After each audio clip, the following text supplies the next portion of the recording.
You know, there's a wonderful quote about this that I read. It said, the best thing you can do for your children is to love your partner. Yeah.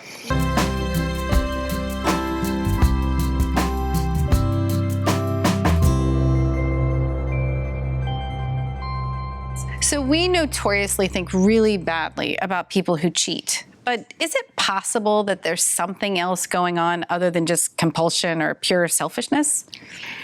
Yes. I learned this in social work school, graduate school, a long time ago, and I wondered when I learned it, why doesn't everybody know this?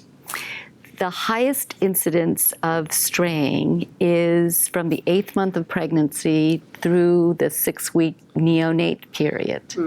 The reason that is because of something called primary maternal preoccupation, which means starting around the 8th month, the pregnant mama starts really turning inward to pay attention to her growing baby. The function of that is to, once the baby's born, smooth the way for the bonding, the communicating between the mother and the baby. And the father-to-be naturally, consciously or unconsciously, feels the withdrawal of his wife during that period, 8 months of pregnancy through the first 6 weeks of the baby's life, and longer if it's a special needs baby or a preemie, multiple births. I always thought, well, if this is the case, why don't we advertise this, right? Because, well, and also because mothers-to-be can be helped to include the fathers, to understand what they're going through, and fathers-to-be have awareness, and again, to your point, Louis, can make choices. Oh, I'm feeling this way, I'm really drawn this way because, right, this is going on. Well, and even better than a choice in this case is if there's a real conflict, is to actually trust and notice that if you love this woman enough, and if you have conceived this life out of love together, that the experience of growing this human in your body is something we can never compete with, and the love you have for growing this child is a love beyond any other love and actually shouldn't be seen as competition. So as a father myself who conceived consciously and loved watching the child grow and now loves noticing the mother love the child, every man has to get that the children come first, or if you need to hear it, it's a tie. But don't ever think of it as a competition, that her love for the child is somehow depleting her love for you. They're different loves.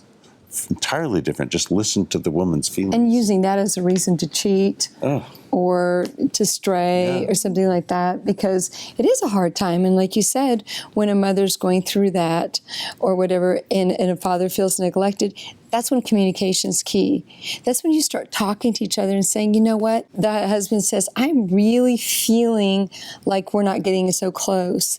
I'm really feeling like it's, we need to talk about this. And that's when she says, I'm sorry, I'm not aware of this. I'm feeling this internal feeling of needing to bond with the baby. They communicate. That's not when he starts saying, I don't feel close to my wife anymore. I need to start looking outside. I'm talking to the woman at my office. I'm talking to somebody else. I'm feeling this need to be with some other woman. That's when they start talking, communicating, and they start talking about the situation that they're in. You know, there's a wonderful quote about this that I read. It said, the best thing you can do for your children is to love your partner. Yeah, absolutely. And but I'd like to bring in a Darwinian perspective. I mean, there's all kinds of reasons that people cheat in the academic literature. Sometimes people want to get caught and patch up the marriage. Sometimes they want to get caught and leave the marriage. Sometimes they want to supplement the marriage. Sometimes they want to walk on the wild side. Sometimes they get lonely when the person's out. I mean, there's hundreds of reasons why. But why in every single culture in the world do a large number of people cheat? So from a Darwinian perspective, dialing back, and I'm not embracing or endorsing it in any way. 1 million years ago, a man and a woman fall in love, they form a pair bond, they have 2 children, and the man occasionally goes hunting over the hill and meets another woman, has 2 extra children. So he's doubled the amount of DNA he's going to send into tomorrow. Those children are going to carry in their brains some of the restlessness that he has and pass on his predisposition for adultery. Well, why would a woman be adulterous? She can't have a new child every single time, but she can get an insurance policy if he dies or deserts her. She's got somebody else who might step in. She goes to another group and she's got somebody who helps give her meat or beads or food or whatever. So the bottom line is, I mean, we've evolved this sort of, predisposition for it. And then you got something like this 8 months pregnant and she's absorbed with her own issue here, and the people will go over the edge. So it sounds like there's lots of reasons why people cheat, and some we can understand and some we don't, and some we're predisposed to and some we choose into. The bottom line is, if you want to be in a marriage where there's no infidelity, you have to choose it. 100% honesty with your spouse is the way to go. Give it a shot.